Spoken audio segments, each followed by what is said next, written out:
Hello friends, ഇന്ന് നമ്മൾ എടുക്കാൻ പോകുന്നത് ന്യൂ SCERT 5ാം ക്ലാസ്സിലെ ചാപ്റ്റർ 4 ആണ്. അപ്പോൾ ഇതിലും നമുക്ക് വേണ്ടത് മാത്രം PSCക്ക് നമുക്ക് ചോദിക്കുമെന്ന് പ്രതീക്ഷിക്കുന്നത് മാത്രം എടുത്തു പോവാം.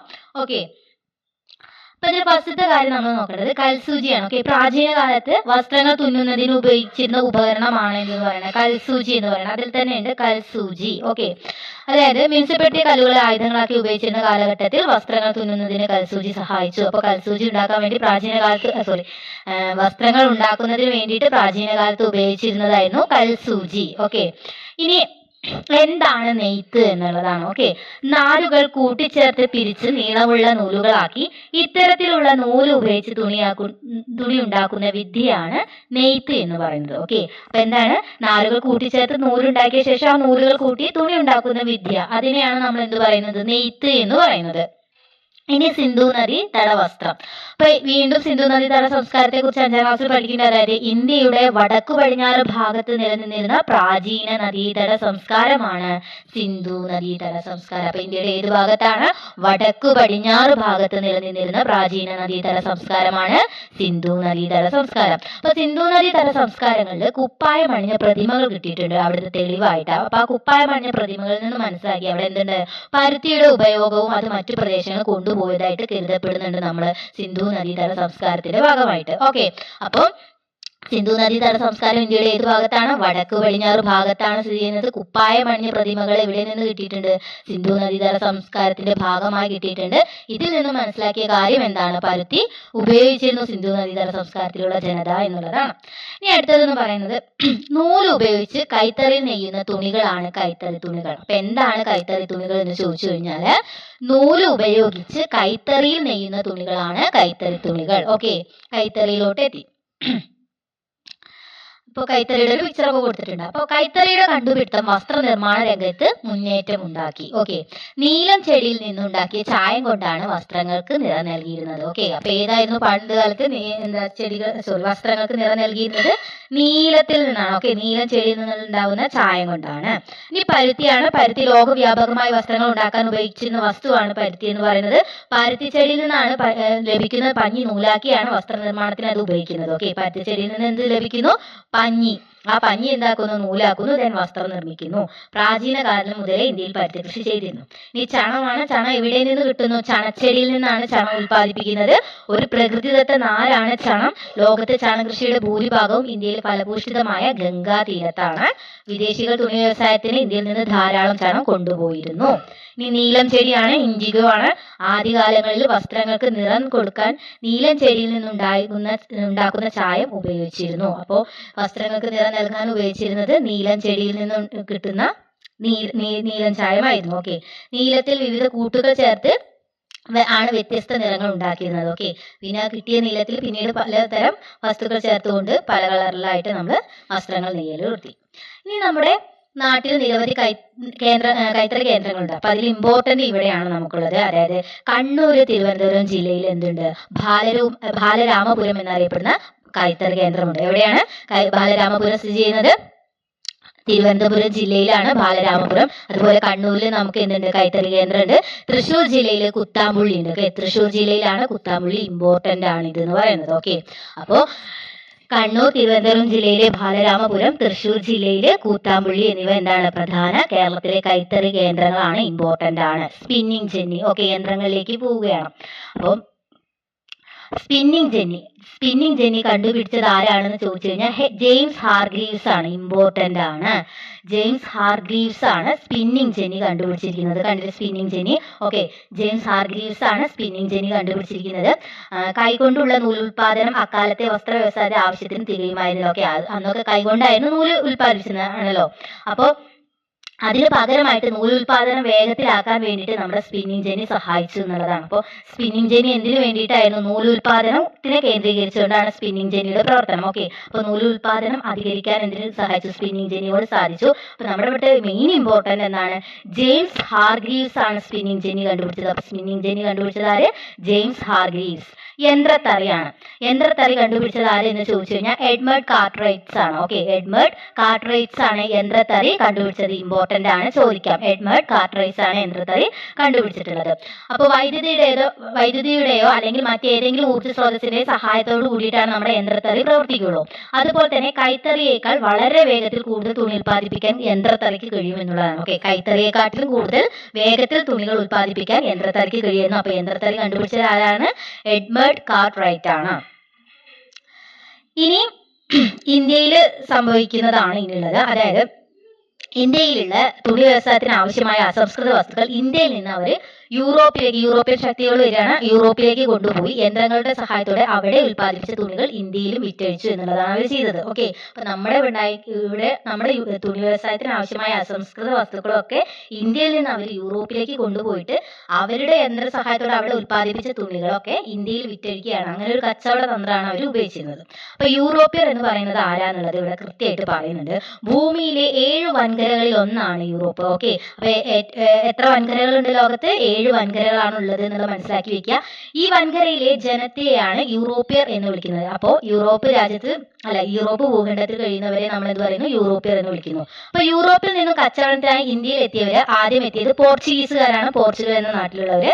ഡച്ചുകാർ വന്നു നെതർലാൻഡിൽ നിന്ന്, ഇംഗ്ലീഷുകാർ ഇംഗ്ലണ്ടിൽ നിന്ന്, ഫ്രഞ്ചുകാർ പിന്നെ ഫ്രാൻസ്, ഇപ്പോഴത്തെ ഫ്രാൻസ്. ഓക്കെ, അങ്ങനെ വന്നു. അപ്പൊ ഇതിന്റെ ഈ ക്രമം നമ്മൾ പഠിക്കണം. എപ്പോഴും ചോദിക്കുന്ന ചാൻസ് ആണ്. PDF എന്ന് പറഞ്ഞിട്ടുള്ള ഒരു കോഡ് വെച്ചിട്ട് നമുക്ക് പഠിക്കാം. PDF ഫസ്റ്റ് വന്നത് പോർച്ചുഗൽ, ദെൻ ഡച്ചുകാര്, ഇംഗ്ലീഷുകാര്, ദെൻ ഫ്രഞ്ചുകാരോ അല്ലെങ്കിൽ ഇംഗ്ലണ്ടുകാർ എന്നുള്ള രീതിക്ക് പഠിക്കാം.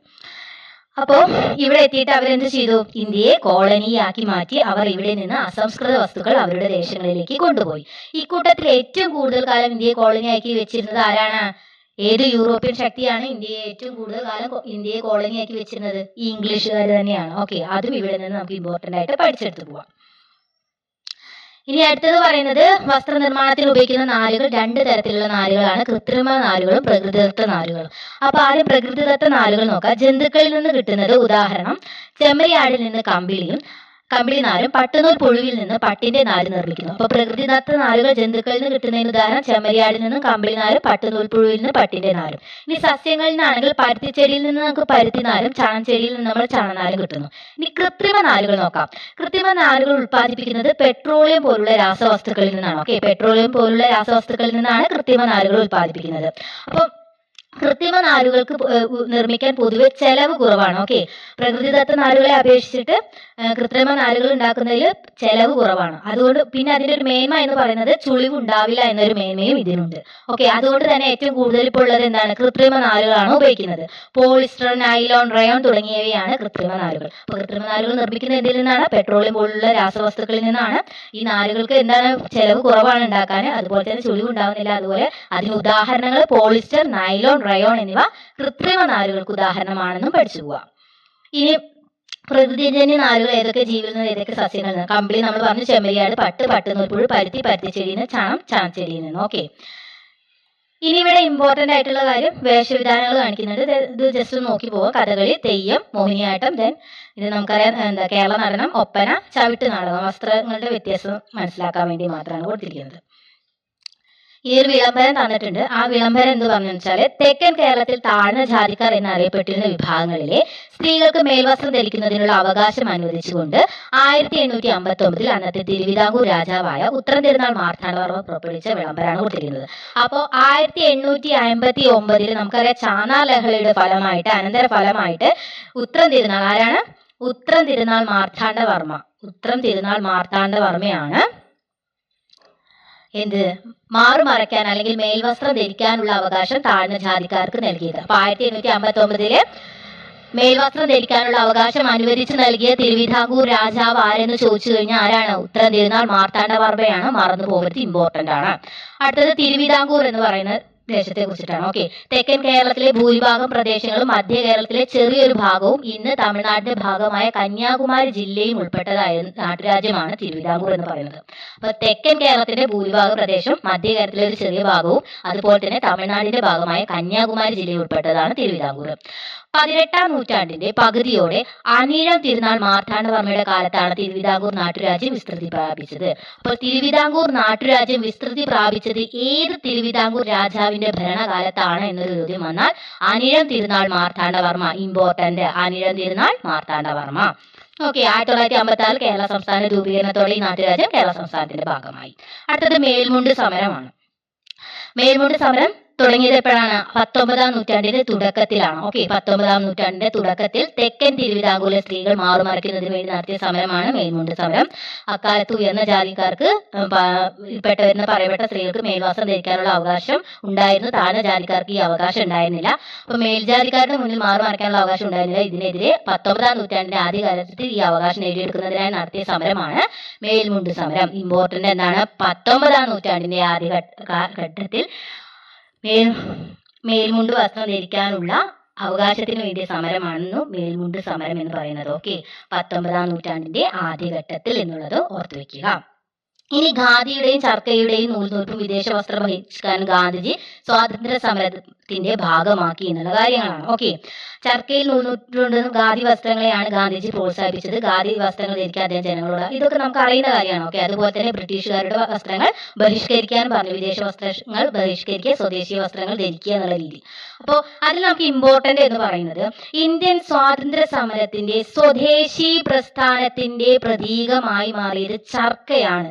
ഓക്കെ, ഇമ്പോർട്ടന്റ് ആണ്. സ്വദേശി പ്രസ്ഥാനത്തിന്റെ പ്രതീകം എന്താണ്? ചർക്കയാണ്. ഖാദി വസ്ത്രം ധരിക്കലും ഖാദി തൊപ്പി അണികളും ദേശാഭിമാനത്തിന്റെ അടയാളമായി. ഇനി സ്വദേശി പ്രസ്ഥാനം. ഓക്കെ, സ്വദേശി പ്രസ്ഥാനത്തിന്റെ പ്രതീകം എന്തായിരുന്നു? ചർക്കയാണ്. ഓക്കെ, ഇന്ത്യൻ സ്വാതന്ത്ര്യ സമരത്തിന്റെ ഭാഗമായി 1905 ഓഗസ്റ്റ് 7-നാണ് സ്വദേശി പ്രസ്ഥാനം ആരംഭിക്കുന്നത്. അപ്പൊ സ്വദേശി പ്രസ്ഥാനം ആരംഭിച്ച വർഷം 1905 ഓഗസ്റ്റ് 7 ഇമ്പോർട്ടന്റ് ആണ്. ഓക്കെ, അതിൽ പറയുന്നത് ബ്രിട്ടീഷ് നിർമ്മിത വസ്തുക്കൾ ഉപേക്ഷിക്കുകയും ഇന്ത്യൻ നിർമ്മിത വസ്തുക്കളുടെ ഉൽപാദനവും ഉപയോഗവും പ്രോത്സാഹിപ്പിക്കുകയും ചെയ്യുക എന്നതായിരുന്നു സ്വദേശി പ്രസ്ഥാനത്തിന്റെ ലക്ഷ്യം. അപ്പൊ സ്വദേശി പ്രസ്ഥാനത്തിന്റെ ലക്ഷ്യം എന്താണ്? ബ്രിട്ടീഷ് നിർമ്മിത വസ്തുക്കൾ ഉപേക്ഷിക്കുക, ഇന്ത്യൻ നിർമ്മിത വസ്തുക്കളുടെ ഉപയോഗവും ഉൽപാദനവും പ്രോത്സാഹിപ്പിക്കുക എന്നുള്ളതാണ്. ഇമ്പോർട്ടന്റ് ആണ്. ഇനി സ്വദേശി പ്രസ്ഥാനം ആരംഭിച്ച ഓഗസ്റ്റ് 7 നമ്മൾ ദേശീയ കൈത്തറി ദിനമായി 2015 മുതൽ ആചരിച്ചു വരുന്നു. അപ്പോൾ ഓഗസ്റ്റ് 7 എന്താണ്? ദേശീയ കൈത്തറി ദിനം. ഇമ്പോർട്ടന്റ് ആണ്. ദേശീയ കൈത്തറി ദിനം എന്നാണ് ചോദിച്ചു കഴിഞ്ഞാൽ ഓഗസ്റ്റ് 7 ഓക്കെ, എന്ന് മുതലാണ് ദേശീയ കൈത്തറി ദിനം ആചരിച്ചു തുടങ്ങിയത്? ഇന്ത്യ 2015 മുതലാണ്. പിന്നെ നമുക്ക് പറയണം സ്വദേശി പ്രസ്ഥാനത്തിന്റെ വർഷം. ഓക്കെ, സ്വദേശി പ്രസ്ഥാനം നടന്ന വർഷം 1905 ഓഗസ്റ്റ് 7. ഓക്കെ, അതിന്റെ ലക്ഷ്യവും നമ്മൾ പറഞ്ഞു കഴിഞ്ഞു. ഇനി ഖാദി പ്രസ്ഥാനമാണ്. 1918 ഗാന്ധിജിയുടെ നേതൃത്വത്തിൽ ഇന്ത്യയിൽ ആരംഭിച്ച പ്രസ്ഥാനമാണ് ഖാദി പ്രസ്ഥാനം. അപ്പൊ ഖാദി പ്രസ്ഥാനം ആരംഭിച്ച വർഷം ഏതാണ്? ഗാന്ധിജിയുടെ നേതൃത്വത്തിൽ ഖാദി പ്രസ്ഥാനം ആരംഭിച്ച വർഷമാണ് 1918. 1918 ഇമ്പോർട്ടന്റ് ആണ്. 1918 ഖാദി പ്രസ്ഥാനം ഗാന്ധിജിയുടെ നേതൃത്വത്തിൽ ഇമ്പോർട്ടന്റ്. ഇന്ത്യൻ സ്വാതന്ത്ര്യ സമര ചരിത്രത്തിൽ ഖാദിക്ക് സവിശേഷമായ സ്ഥാനമുണ്ട്. ഖാദി പ്രസ്ഥാനം ശക്തമായതോടെ ഇന്ത്യൻ ഗ്രാമങ്ങളിൽ നിന്ന് ചർക്കയുടെ ശബ്ദം ഉയർന്നു. ഖാദി വസ്ത്രത്തിന്റെ പ്രചാരം ഇന്ത്യയിലെമ്പാടും വ്യാപകമായി. നമുക്ക് ഇമ്പോർട്ടന്റ് ആണ്. 1918 ഖാദി പ്രസ്ഥാനം, 1905 ഓഗസ്റ്റ് 7 സ്വദേശി പ്രസ്ഥാനം, 2015 ഓഗസ്റ്റ് 7 നമ്മൾ ദേശീയ കൈത്തറി ദിനമായിട്ട് ആചരിക്കുകയുണ്ടായി. അതിന്റെ ലക്ഷ്യം എന്ന് പറയുന്നത് ബ്രിട്ടീഷ് നിർമ്മിത വസ്തുക്കൾ ഉപേക്ഷിക്കുകയും ഇന്ത്യൻ നിർമ്മിത വസ്തുക്കളുടെ ഉൽപ്പാദനം ഉപയോഗം പ്രോത്സാഹിപ്പിക്കുക എന്നതായിരുന്നു. അപ്പൊ ഇത്രയും കാര്യങ്ങളാണ് ഈ ഒരു ചാപ്റ്ററിൽ നമ്മൾ ഡിസ്കസ് ചെയ്തത്. ഇതിൽ ഇമ്പോർട്ടന്റ് ആയിട്ടുള്ള കാര്യങ്ങൾ മാത്രമാണ് നമ്മൾ ഡിസ്കസ് ചെയ്തിട്ടുള്ളത്. ഓക്കെ, അപ്പോൾ അത് നന്നായിട്ട് പഠിക്കുക.